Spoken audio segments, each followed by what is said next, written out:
And we're live. Hi, everyone. My name is Jenn Northington, and I work at Book Riot. I'm a podcaster and a content writer, among other things, and a big sci-fi fantasy fan. And I am so excited tonight to be here for this. Whoops, nerves. That's how excited I am. I'm so excited to be here tonight for the City We Became Spoiler Book Club with N.K. Jemisin, who is here to answer all of my and your burning questions about the City We Became. So, as I said, this is Spoiler Book Club. We're going to talk about spoilers right from the get-go. So if you don't want to hear those, now is your time to exit. So she really needs no introduction, but I would like to introduce N.K. Jemisin. She is the first author in history to win 3 consecutive Best Novel Hugo Awards, all for her Broken Earth trilogy. Her work has also won the Nebula, Locus, and Goodreads Choice Awards. She's been a reviewer for the New York Times Book Review and an instructor for Clarion and Clarion West writing workshops. And in her spare time, she's a gamer and a gardener, and she is also single-handedly responsible for saving the world from King Ozymandias. I've been told the gesture is mandatory. Her dangerously intelligent ginger cat and his phenomenally destructive sidekick, Magpie. So please help me welcome N.K. Jemisin. Thank you. Hi, nice to see all of you folks. To see all of you folks.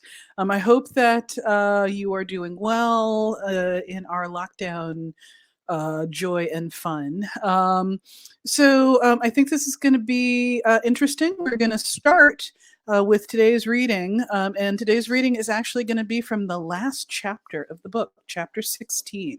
I am assuming that all of you, let us repeat the warning, reiterate and emphasize the warning. This is the spoiler book club. We will be literally hitting all the spoilers. This is the last active chapter of the book, not the coda, but chapter 16. You don't want to hear it. Last chance to bail. All right, here we go. Chapter 16. New York is who? They reappear in front of the charging bull of Wall Street, collapsing in a pile beneath its bronze nose. Tourists do stuff like this all the time for selfies, so neither the super early morning joggers, it's nearly dawn, nor the cluster of nuns on their way to morning prayers pay them much attention. There lie the unremarked upon avatars of New York, or 3 of the 5 at least, panting and dazed and trying to get their bearings after suffering a colossal defeat. Branca's still a little out of it when she struggles up enough to check on Vanessa, who appeared with them. Young Bee's seen better days. Her brown skin is more sallow than it should be, and her hair is lank and still wet with something that stinks. It's an utterly alien stink. The waste products of incomprehensible metabolic processes from a completely different evolutionary pathway. Bad breath from beyond. But as Branca ignores the stink and checks to make sure that Vanessa is still breathing, Vanessa's face scrunches and her eyes crack open. Even though Branca is worried, she can't... Even then, Branca is worried. She can't see any of those white things growing on Vanessa anywhere, but the poor girl was in Squiggle Bitch. It's harder to say than it looks. In Squiggle Bitch's hands, mouth, for a while. As soon as Vanessa sees Branca, however, she groans. I was headed out of town. I was. Don't start with me. The complaint eases a lot of Branca's fears at once, and she lets out a weak laugh. I wasn't going to. Just glad you're alive. Yeah, eu também. I'm sorry, my Portuguese is nothing because I don't speak a lick of it. I hope that is right. Vanessa sits up, rubbing her eyes. God, fuck, I thought I was going to die. Just looking at some of those things. I felt like everything in me was just ready to shut down. They shouldn't exist. That place shouldn't exist. What? That's Brooklyn, who is climbing to her feet and ineffectually trying to hide the giant split torn into her skirt. It's nothing indecent, but she's the type. Nice legs, Branca says, just to fuck with her. Brooklyn grimaces back. That place, where Squiggle Bitch is from. When Vanessa lowers her hand, her expression is haunted, and that's when Branca sees the strain. She's playing it off well, but there's a deep atavistic fear in her face. It wasn't actually where she was from. She didn't take me there, thank God, because I don't think It was more like a halfway point, where things from both places could exist. That's where she hangs out when she's not there. Except it's wrong all the time in itself, yeah? Nothing's supposed to work that way. I just don't understand how buildings could be built like that. Like what? Queens asks, before Bronca can mom look her silent. Bronca reaches up to check Veneza's forehead and press the back of her hand against Veneza's cheeks. She's chilled rather than warm, shaking with more than the chill. Her voice skirls higher and louder when she answers.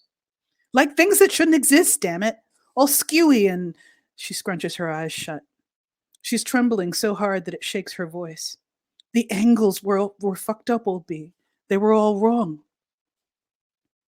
If she had delivered this in her usual snarky tone, Bronca still would have been unnerved.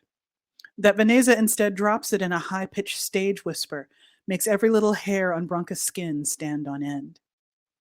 Okay, no, she says, taking hold of Veneza's shoulders and shaking her gently until she lowers her hands and stares at Bronca.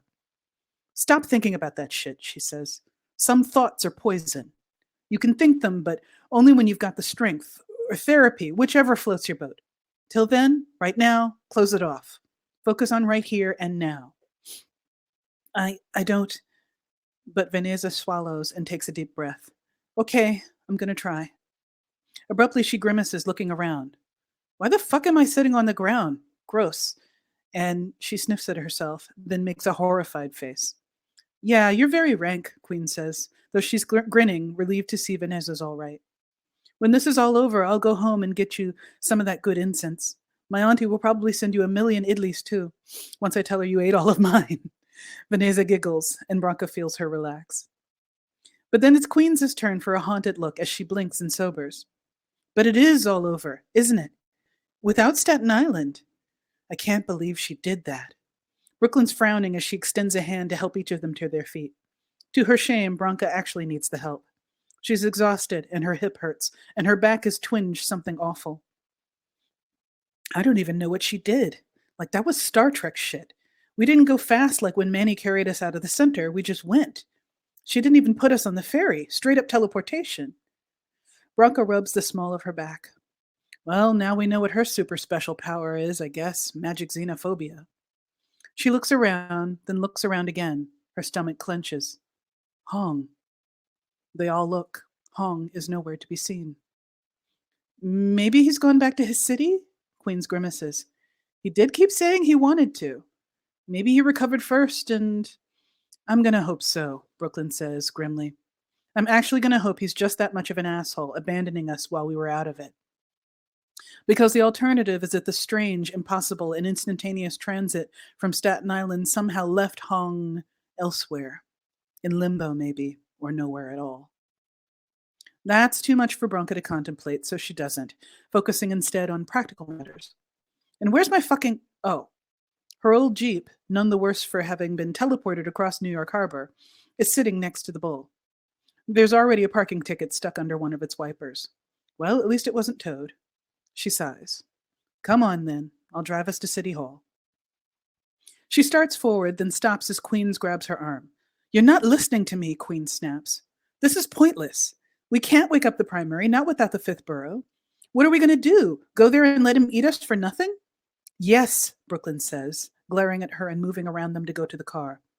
Either that or we go back to Staten Island and knock that little dumbass in the head and bring her along anyway. But that'll probably take another hour, and somehow I don't feel like we've got that much time left anymore. Going to see the primary is the next best thing. She slaps at her clothing, finds her phone in the back pocket of her skirt, and then grimaces. I don't have Manhattan's number. Why the hell didn't we exchange numbers? He's underground anyway, so reception would be iffy, Bronca replies. She finds her key fob and unlocks the doors. Do you just want to die then? Queens, not following them, looks from one to the other in disbelief. Are all of you crazy? Yeah, we are, Bronca says, with a single weary laugh. We're in New York, remember? We're all fucked in the head. Can't talk too much shit about Manhattan, really. I'm not giving up, Brooklyn says to Queens. She puts a hand on her hip. Her expression is implacable. Don't you dare try to make it sound like that, young lady. Giving up is what you're doing. So go on, run back to Jackson Heights and hide, and hope that woman and her monster things don't get you. Or leave town, and we'll all hope the next queen steps up to try and save people. At this, Queens flinches. I want to save people. You think I don't? But we don't even know if this will work. And then she trails off, wincing. Her shoulders sag in defeat. But, shit. Branka has managed to get her hip to stop hurting, which feels like a victory. What? Vanessa has peeled off the light sweater she had on. Last night, a lifetime ago, she'd been complaining that the center's air conditioning was too much. The sweater is now smeared with God knows what, so she leaves it on the ground under the bull's nose. Sniff that, capitalism. Then she, too, heads for Branka's car. I was just thinking that you'd run the numbers. Queens is looking at them sadly and smiling. I guess I should have run them too, but all of this has been too much. It's there in the probabilities, though, right? Running means we have 0 chance to save the city. Trying to talk sense into Staten Island, non-zero chance, but so small as to be meaningless. Trying to wake up the primary, even with just the 4 of us, is the best chance we have. She shakes her head, then finally sighs and starts toward Branka's car. I hate that there's no 90th percentile scenario, though. Yeah, sucks, don't it? Branka claps Queens on the shoulder and they all get in. Brooklyn's phone is down to a sniff of power, but it warns that there's been some kind of police incident at the Brooklyn Bridge City Hall station. She calls one of her magical aides and makes arrangements. Someone from the Transit Museum's going to meet us, she says as she hangs up, then tosses her phone onto the floor. They can let us into the old station. I do have a car charger, Branka says, pursing her lips at the dying phone. Leave it, Branka says, turning to look out the window. I'd only call my daughter again. Branka sighs and thinks, I really hope they don't name my grandchild something corny. At City Hall, parking is a nightmare.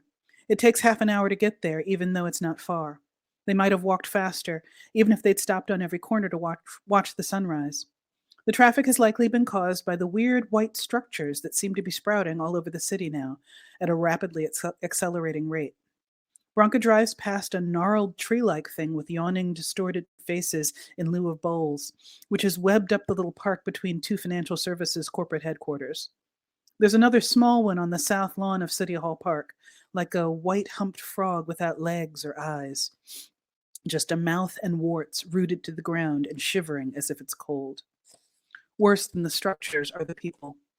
More and more of the financial and political warriors Branka sees have tendrils growing somewhere on them. Some have just 1 or 2, but a few are covered in the things, like albino Sasquatches strolling along in Manolo Blahniks. I don't even know if that's how you say Manolo Blahnik. Anyway, you know what? I think I'm going to stop there because I think the bulk of what we want to do is answer questions, and I see we've already got quite a few. All right, so let's get to it. Yeah, so I'm going to take moderator privilege and start with one of mine, and then we'll dive into the ask a questions from the audience. And thank you all for already having so many in there. This is going to be great.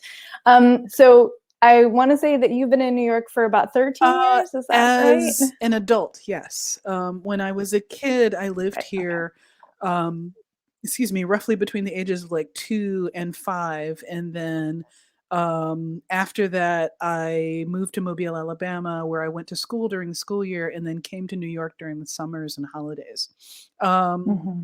So it was just summer times until I got to be like roughly, the year 2007 is when I moved back here permanently. So Right. yeah, 13 years straight through Nice. as a grown-up. So. Right. So I live in Philly now, but I was in New York for about 5 years, and I had the pleasure of living in a couple boroughs and also Jersey City when I was there. And so my question, and you read about Veneza, so I'm like using that as my segue. When did you decide that Jersey City was going to become a magically official borough of New York City? Okay. Well, so I expect that is probably a controversial decision. I have not heard yet from other New Yorkers who were like, what the hell did you do, Jersey City? I have not heard that yet. But, I thought it was just entirely too predictable for the 5 boroughs to come together, first of all, with no conflict, because that's just not New York. But for the 5 boroughs to come together and then suddenly do the thing that they're supposed to do was predictable. I wanted to just sort of mess with people. And there was actually a tagline or a line in the short story that is the basis of The City We Became, The City Born Great. Mm-hmm. There's a line in there where the avatar of overall New York uses the drunk dude bro rage of Hoboken in his great battle against the enemy. And so I was kind of like, well, at that point, if we've already invoked Hoboken, at that point, the entire tri-state area is fair game, as far as I'm concerned. Anywhere that Metro North touches is within our lands, except Pennsylvania. Don't never go there.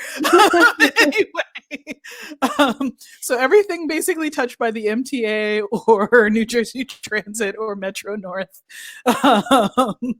we're gonna take. So that was my thought. I love it. I love it. I'm sure I'm not the only current or former Jersey City person to have been excited about that. Okay, let's take a question from the Q&A section. This question is from Kaz A, relating to, there's so much great diversity of representation in this book. And Kaz says, as a trans masked person, I was happy to meet Bell and really grateful for the matter-of-fact way he discussed his transness. Will we meet him again in the rest of the trilogy? I cannot guarantee that you'll meet anybody again in the trilogy because I haven't written it. I have started book 2 at this point. I am not far into it and I'm struggling to write amid all of the everything that we're dealing with right now. But I intended for Belle to come back. I intend for actually several of the sort of secondary characters that we get brief spotlights on. I'm hoping to try and find a way to get Doug Acevedo back and a few other people. So yes, I would like to. I spent enough time with Belle that I like Belle too, so I want it back. So we will. Hopefully the muse will allow that. We'll see. Yeah. Mm-hmm. Well, actually, related to Belle, I have heard that you had to write out a park bench from the scene in Inwood because it wasn't there. I did. And then, well, it was like 40 feet away, and I thought it was. I remembered it being like right there, but either they moved that damn thing, or my memory was false, which is more likely. Well, so my question was, what were your rules for what you could and could not make up in this book? Well, obviously it's taking place in a fictional non-New York because the Williamsburg Bridge is still intact. Thank God. It's my favorite bridge in real life. So, at that point we fissioned off into an alternate reality. Somewhere in the multiverse, the story that takes place in the city we became is actually happening, but not our part of it, thank God. Because I don't ever want to live in any of my story worlds, ever. Anyway, basically pieces of New York that are relevant to New York's kind of setting. Anywhere that I know I have friends who may eventually speak to me about it, I tried to get the settings right. And I also tried to get the history of New York right. So, there's a lot of fantasy in this book. There's a lot of unreal stuff. I wanted to be really clear that the unreal stuff I'm talking about is not the wild and sometimes horrifying and sometimes stunning and beautiful history of New York. So there's not really a line. There's not really a specific place where I decided to kind of stop focusing on reality, but mostly if it has to do with a real place and real people, now or in the past, then I kept that as realistic as I could. Nice. Mm-hmm. Let's take another audience question. This is from, I'm not going to be good at saying y'all's avatar names, but I'm going to go with Aradia, who is a big fan of the audiobook. The book was amazing, especially in audio format. How much input did you have on the special audio bells and whistles? None. I just started listening to the audiobook last night. because I just didn't have it and hadn't really thought about checking it out. I knew that Robin Miles was working on it. I had done a lot of work with her on sort of prepping for the audiobook. So like I got pronunciations of the Munsee language from there's a specialist that I've been working with who does not want to be named, but there's a specialist that I've been working with on the Lenape history, culture, and language stuff. So, and that specialist was the person who gave Branca her Lenape name. But we wanted to make sure we pronounced it right too. So he recorded some little audio tracks for us. I sent those to Robin. She worked that in. She looked up the Portuguese, and I believe she pronounced it right. I don't know. I ain't Portuguese. She did a better job than I did, but that's why I like her. But I did not know they were going to do like the sound effects and all of that other stuff. And for those of you that have not heard, the audiobook, if you get the chance to get the audiobook, there's a little bit at the very beginning of it where she basically is kind of pretending to do like a welcome to New York tourist PSA, and they just mess with the sound and it turns into the most eldritch, terrible, frightening thing. I mean, you know, I'm listening to my own audiobook and like the little hairs in the back of my neck are like, meh. Yeah. So she did an amazing job. This is why I asked for her for this book, and I'm glad that they were able to get her. Yeah. Well, speaking of eldritch, I have not listened to the audiobook, so this is like a two-part question. The first part of the question is, how do you pronounce the squamous eldritch bitch's name? Well, I mean, that's Lovecraftian pronunciation. Yes, yes. I actually looked up the pronunciation, and there is a dispute about how you say this word. It sounded like it was ruya. I'm mangling it, but ruya. Like basically like hakalugi, and then don't actually spit it. That's the sound of the name. Anyway, I don't think that's correct. I don't know if that's correct, but if you look up the pronunciation of it, there are actually 2 or 3. There's a bunch of like Lovecraft channels on YouTube. Who the hell knew? And there's a couple of channels that dedicate themselves to the accurate pronunciation of Cthulhu, blah blah blah, Fagan, and so forth. I go with phonetic pronunciations. I've been calling her Relia, which is probably highly wrong, but I'm getting some feedback. There we go. Yeah. So that's what works for me. Yeah, that's how I heard it in my head. So related to that, when did you know that the story was going to directly reference Lovecraft? I mean, the short story pretty directly referenced it. Basically at the point where the Avatar of New York proper said, and don't fucking bring your squamous eldritch bullshit here. At that point, I was like, okay, I had been trying to go with like, it's a generic extra dimensional monster. But somewhere in my head, it just sort of snapped into being an old god or something like that. And that actually changed a little bit between my initial thoughts about the short story and my final thoughts. So you now know, now that you have read the book, you now know that the woman in white and the entity, the enemy, is actually just the minion of other entities that exist elsewhere in the multiverse. They are a servant of the elder gods. They are not themselves such. So the woman in white is really kind of modeled more on Nyarlathotep, and I'm also mangling that one, than Cthulhu. If you read Lovecraft stuff, let me turn this off. Nyarlathotep was the servant of the elder gods that was very kind of affable, evil, kind of charming, friendly, still evil though. And I like the woman in white being charming and friendly, but still oppositional. Evil is complex in this story. So yeah. Let's take another audience question. Let's see. Malleus Varmintum would like to know, what are some of the more subtle references that may go over the heads of folks like me who've only met New York City through media? That's a tough one to answer on the fly, but what do you think? Subtle references, I assume, to like New Yorkisms and things like that. Yeah. Well, I mean, the personalities of the boroughs are rooted in stereotypes of the boroughs. And I don't know that those stereotypes are widely known outside of New York City. People who come just to visit New York or who just see it on TV, think of New York as a whole single city.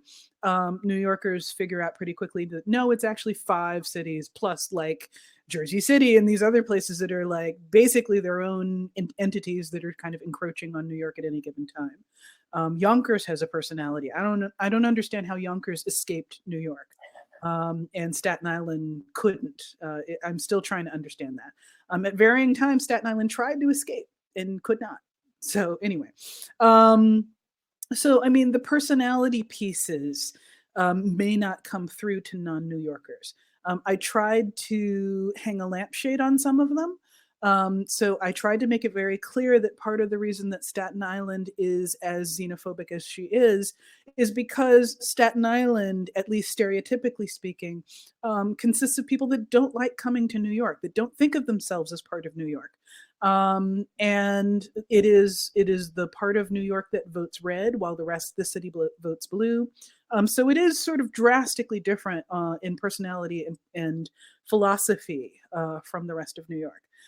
Brooklyn tends to be kind of like both simultaneously kind of down and dirty and like super sophisticated. So I wanted to convey that in Brooklyn's character. The Bronx, I did hang a lampshade on the fact that she's used to fighting. She's used to not relying on any of the other boroughs because the other boroughs constantly take stuff and don't really give that back. So I really just wanted to kind of like I tried to explain all of this in the story, but a lot of people may not have picked up on that. Despite that, they may not understand that their personalities are meant to be representative of the character of the boroughs.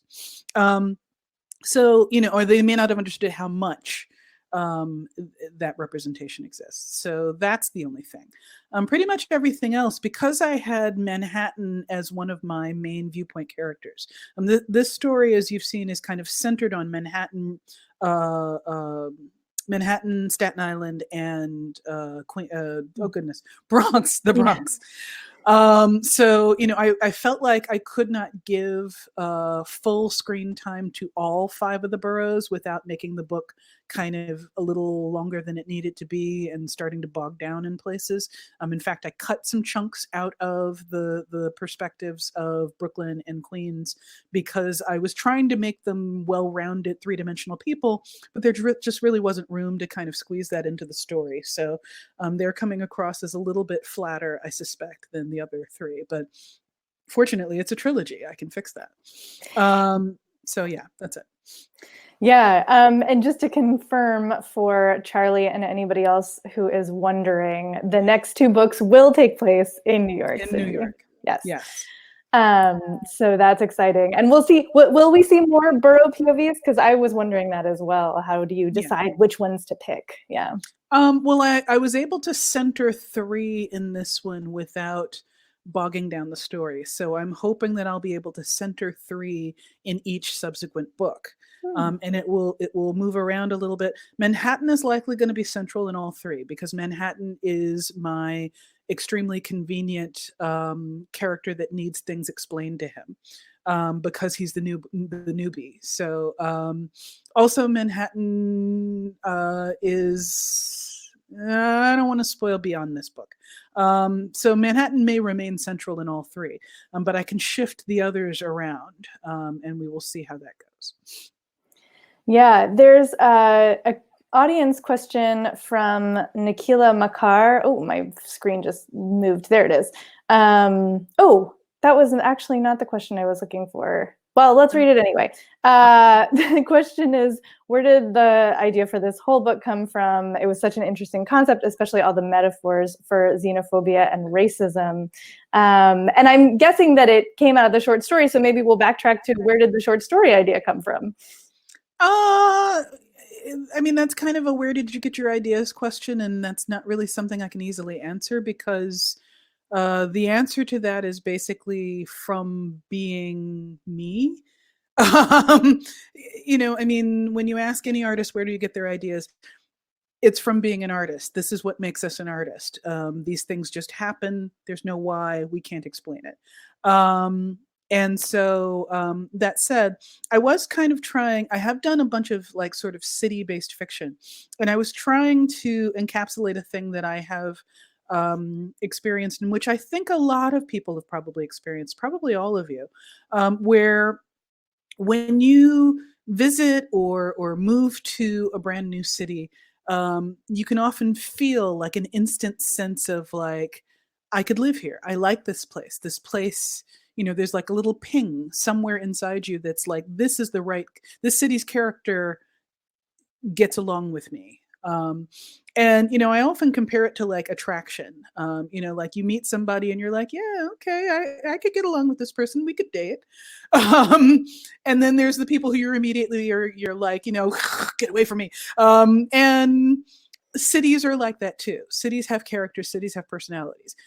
When I moved to Boston, I remember thinking, well, I don't know how I feel about it. I'm a little bit on this one, but we could date and see if we could like each other. No, Boston did not like me. I left. So I was there for 8 years, and I will never write about Boston because Boston did not like me and I didn't like it back. New Orleans, on the other hand, I still am in love with. And it's like an amicable separation, but maybe one day. So I mean, to continue that metaphor and beat that one to death. But so and I think a lot of people feel this. So there's something real there. There's something that people are sensing, and I just try to capture, what is it? Is it an entity? Is it a personality? Is there something alive going on here, or is there magic at work? That's it. Yeah. Here was the other question from Nikhila that I was going to reference. For a Queen's character, why did you choose to go with an Indian? Felt very seen as an Indian myself.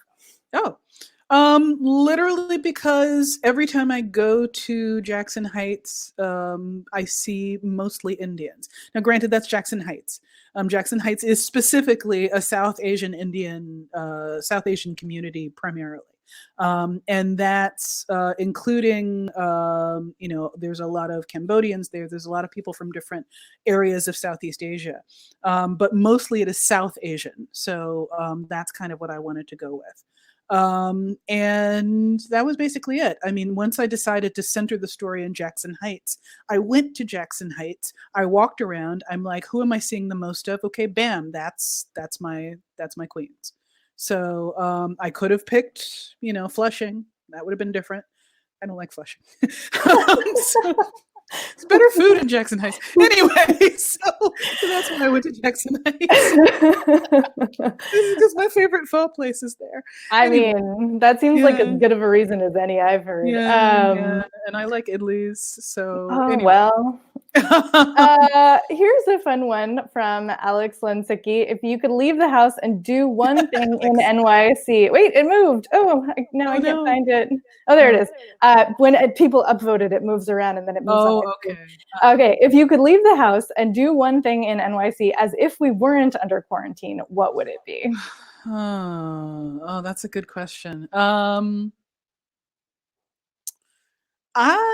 It's a little cool so far, but I would go to Coney Island. Coney Island is my favorite spot in New York. It will show up in the books. That is not even a question. It already has kind of shown up, but like the boardwalk is kind of my favorite place in New York. And I like to go there year round. It's not open year round. There's not like things to do year round, but even in the blustery cold, it can be sort of an enchanted place. Enchanted or haunted, or both. But I mean, I like both. But when you walk around there, when there's not many people there, when it's quiet or when it's cold or something, you just kind of feel, I don't know, a meeting of energies or something. It's very frou-frou and woo-woo, but when I go there, I feel better. And with all of the everything that's been happening in the world, I would like to feel better. So that is a thing I can do. I still could do if I wanted to, but I shouldn't, because it would require me getting on the subway and interacting with people, and yeah, so that's what I would like to do. Yeah. Mhm. Charlie would like to know if you have a favorite character or burrow. And this kind of relates to Jenn Ramos's question, which character did you find easiest to write and which was the most difficult? So similar but different. Well, I mean, in terms of real life, my favorite borough is Brooklyn, where I live and work right now. I have lived, when I was much younger, we lived in Chelsea and Manhattan. And I visited all the boroughs, but mostly I've lived in variations on Brooklyn, in Williamsburg, Crown Heights, and currently I'm in Bed-Stuy. So in terms of my favorite, that's obviously it. I found Brooklyn surprisingly hard to write, though, because I kept projecting myself onto Brooklyn, and I needed to, like she's still a 40-something Black woman, but I had to make her a very different kind of 40-something Black woman from myself. And so I looked around Bed-Stuy, and I tried to kind of like pull from what I see in my neighborhood. And there's that tendency to dress to the nines. I dress like a schlub. Look at me in my Mass Effect stuff. I dress like a writer. And so when I moved to Bed-Stuy, though, I realized I was going to have to like step up my walk outside the house game, because everybody in Bed-Stuy is just like fly as fuck all the time. So I've got to do something about that. I will say that for the purposes of writing the story, Manhattan was actually my favorite character to write, and I hate Manhattan in real life. Yeah, this was awkward because Manhattan is actually my least favorite borough. Manhattan is the borough that I visit only because I have business there. I don't perceive it as like a real, like a habitable part of New York anymore. There's chunks of it that still are, like Inwood, the very northern part of the island. But the neighborhoods that once existed in Manhattan, the culture that used to come out of those neighborhoods, and you've seen it referenced in 1,000 movies and 1,000 books. Captain America came from Hell's Kitchen. And that culture was kind of evident in his behavior, in the way that he like constantly wanted to fight people, even though he's like 2 feet tall, and so on. And so that energy and that culture, those neighborhoods have kind of been destroyed at this point. Gentrification has gotten so bad, that you see a little hint of it left in like the Lower East Side, and so on. But for the most part, it's all tourists and Airbnbs, and I'm sort of generally horrified by what's happened, because Manhattan was really a kind of beautiful and complex place. So I don't like Manhattan now, and I hate places like Times Square and so forth. I am a typical New Yorker who never goes there unless I absolutely have to. But I needed to make Manhattan charming, and I needed to make Manhattan my viewpoint character that the non-New Yorkers who read the story can identify with most easily. Because I was aware of the fact that a lot of people are going to be reading this book that either have never been to New York, or their only experience of New York has been through movies and TV, and I needed to use him to subvert their expectations. So I immediately introduced him as a friendly, charming character, and then I show him choking a woman in Inwood Park, because that seemed appropriate. So yeah. Anyway. Yeah. Well, since you brought up comics, this actually ties into a question that I had, which is you're also working on Green Lantern for Yes, I am. DC. And so, and this book felt to me like it has some real, comic book style moments, which I loved. I'm a big comics fan myself. Oh, nice. And so, I'm wondering, like, in the timeline of your writing this book, were you working on Green Lantern simultaneously? Like, how are your comic influences, appearing in your work, and when? Like, which is there a chicken or the egg situation here?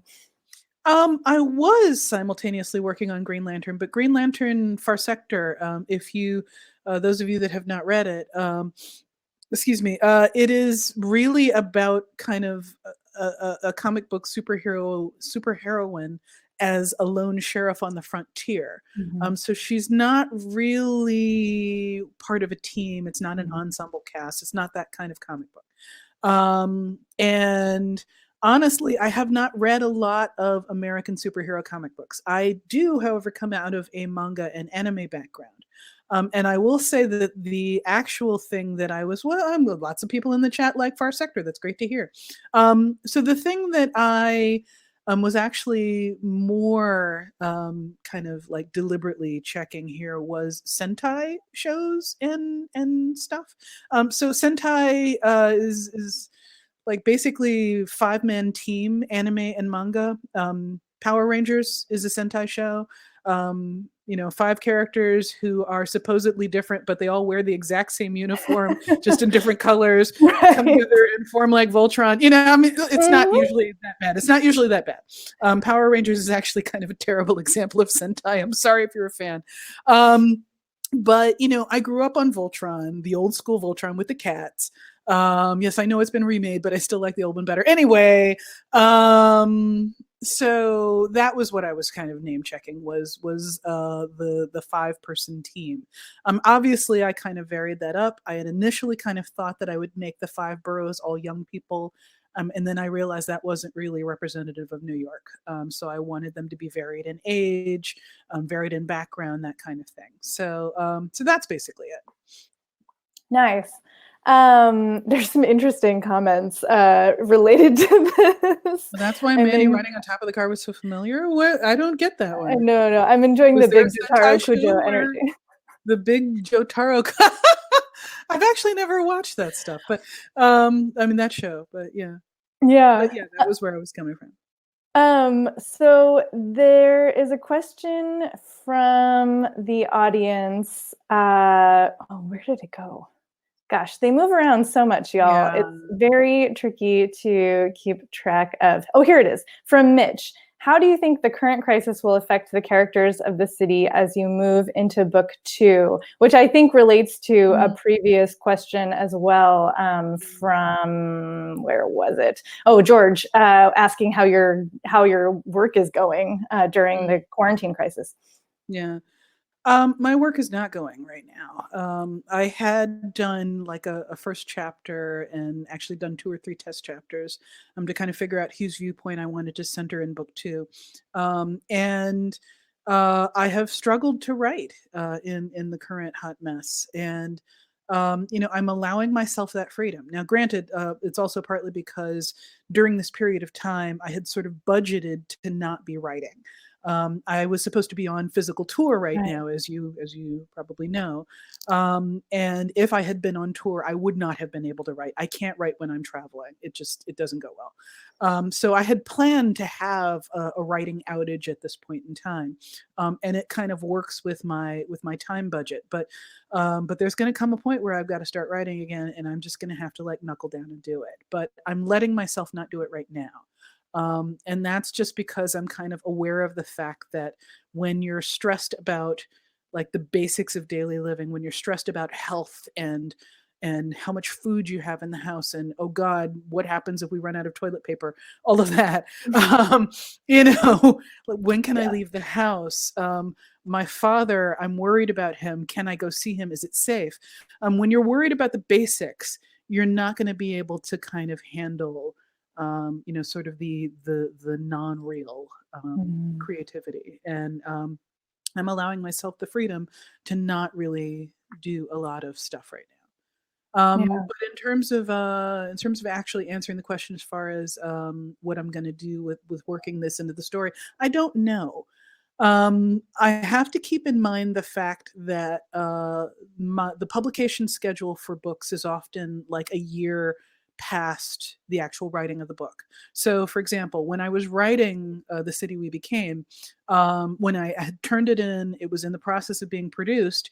Everything kind of exploded in Hong Kong, and the Hong Kong protesters began pushing back, and they were using these incredibly innovative protest techniques and things like that. And I wanted to work that in. It occurred to me that this is part of the spirit of Hong Kong. This tenacity and willingness to fight back is a core element of the city, and I've got to make that show up in his character. But I could not do it for this first book because the first book effectively was written almost 2 years ago. Anything I write now may not be seen for a while.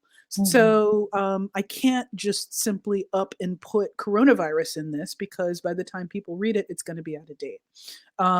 However, I've already got some viral things happening, and maybe I can tweak those viral happenings so that they look a little more like the actual response that we are dealing with. I had already planned to put, this is a little bit of a spoiler, I had already planned to put a Trump-like demagogue in place in the later books of the series. So we'll see how that goes. So. Yeah. Let's see. So you mentioned Hong Kong, and I would love to hear why Hong Kong and Sao Paulo. And William also had asked in the comments why Sao Paulo as the other America's city to make it. I literally just started with like, what are the biggest cities in the Americas? And Sao Paulo is gigantic. So that was really it. Also, I was at the time planning to visit Sao Paulo. And then a bunch of things happened that kind of made me rethink travel to a nation with a newly elected fascist, or travel out of a nation with a newly elected fascist. Anyway,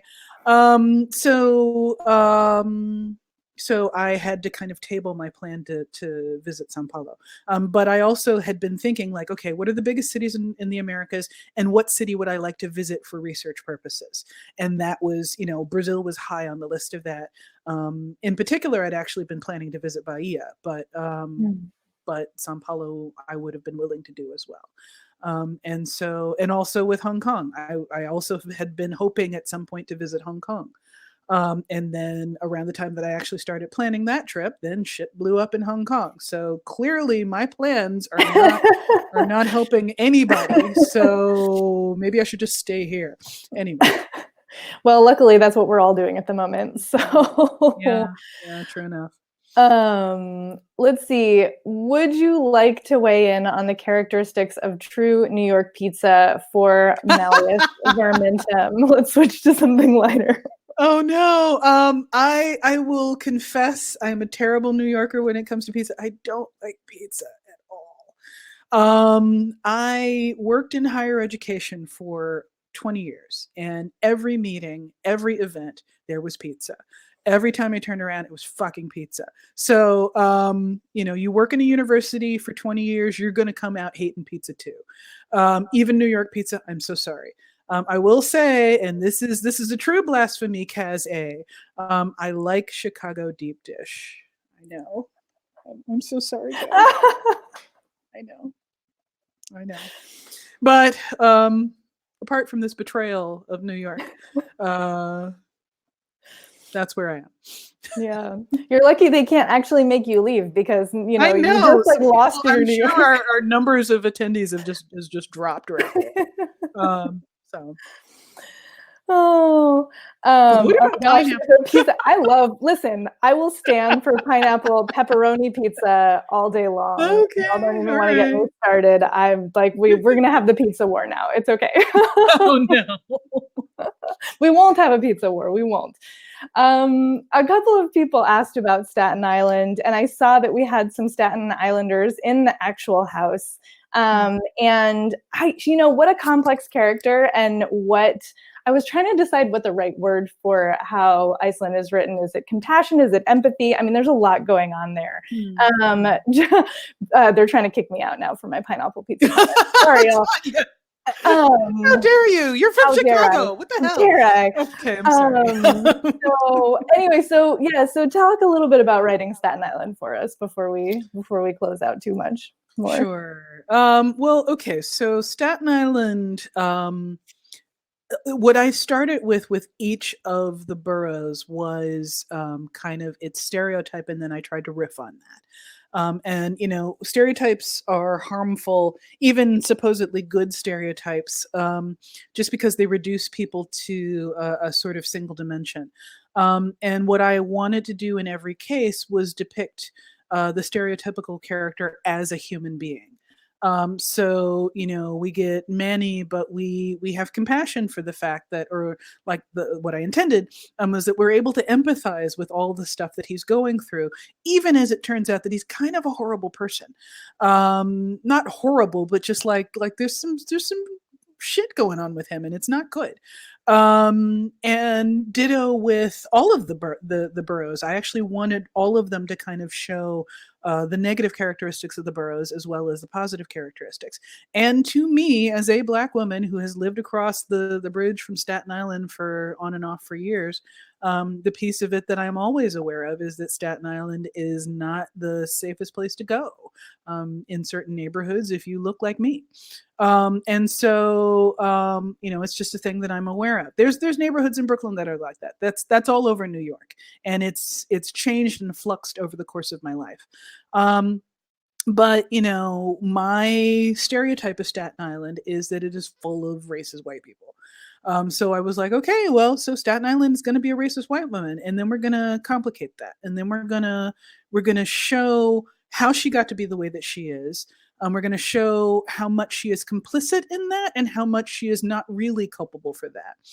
Because some of that is just simply her upbringing, and some of that is that she hasn't questioned her upbringing, but she's also not that old. So, it takes time to kind of reach that place of betterment, in my opinion. And so, I do kind of have some thoughts regarding what her arc as a character is going to be. But what it means is that we had to show the reality of what it is, of what her kind of thought processes are. And I did have to kind of get inside. What I really wanted was for there to be at least one character in there that kind of represents Lovecraft, because Lovecraft is also what I'm engaging with in this story. And anybody that is not super familiar with Lovecraft, well, first of all, the book should have told you. But if you get a chance, go and read the short story, The Horror at Red Hook. And Red Hook is a neighborhood in Brooklyn. It's where IKEA is now. But Red Hook is a neighborhood in Brooklyn. And when you see how Lovecraft describes these basically like cultists, occult, they're subhuman, scary, demonic related entities. But he perceives the people of Red Hook as these monsters, basically, or these minions of monsters. And then when you go and read Lovecraft's letters, where he talks about the real people of the real city that he lives in, when he talks about going to Chinatown, and his descriptions of the people there are exactly the same, you begin to realize this is how a racist thinks. This is how a Lovecraftian level, because he was exceptional even for racists. But this kind of creepy dehumanization and constant sort of struggle to remember that the people that you're engaging with are people and should be dealt with as people, is a thing that I needed to try and engage with, because that's one of the underlying themes of the story. And so Aislinn, I want people to empathize with her. I want people to hate her father. I want people to hate Connor. God, I forgot his name for a minute. I hate him so much. But then I also want people to recognize that Aislinn is not a helpless victim in this. Aislinn is making some choices that are problematic. And she could make different choices, and she may make different choices, but that's going to be something that we'll explore over time. Yeah, ditto on the Ballad of Black Tom by Victor. Yes, Victor LaValle, amazing. Mm-hmm. Let's close on this one from Amelia Dudley, who wants to know, for those who have only visited tourist NYC, what are some non-Central Park places you'd recommend? Not that any of us are visiting there right now, but maybe there are online tours or something. Non-Central Park places. First and foremost, Coney Island. Coney Island is way out of the way of New York. It's at the southernmost tip of New York, and excuse me, at least an hour away by train, depending on how sluggish the train operator decides to be.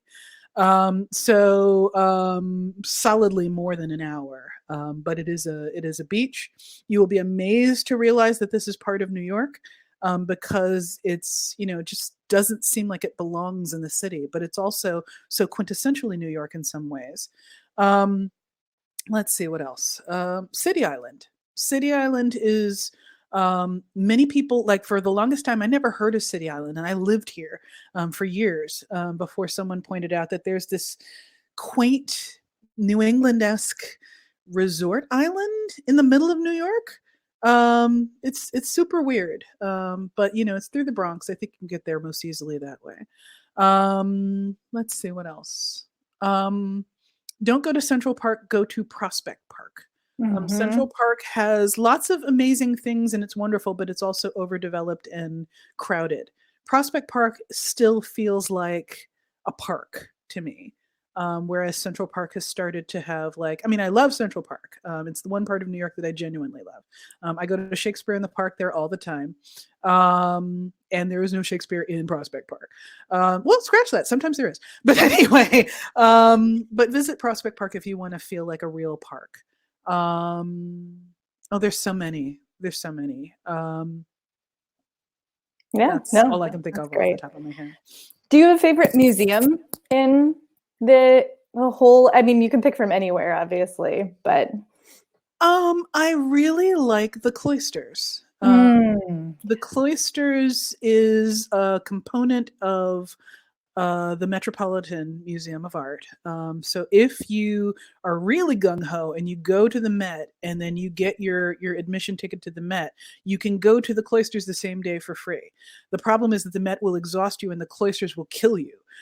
So because the Cloisters is and in the tippy-top northern part of New York, in Inwood, or is it?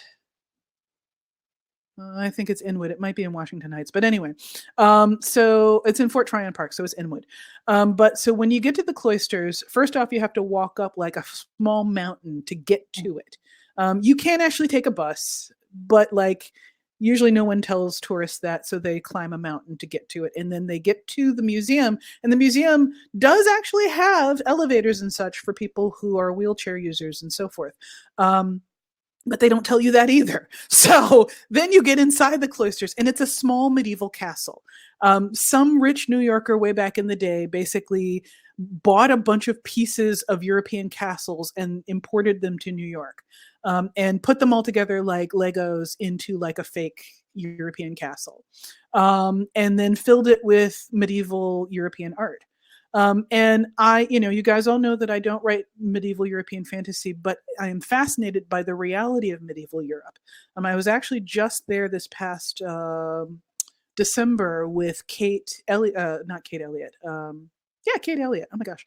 With Kate Elliott, who's another fantasy writer. And we were looking at the exhibit of Jewish Talmudic art that they had at this museum. So they get into like the reality of medieval Europe. They get into the fact that medieval Europe had tons of people of color, tons of different ethnicities. It is not the creepy, sort of strangely white, strangely male place that fantasy novels make it out to be.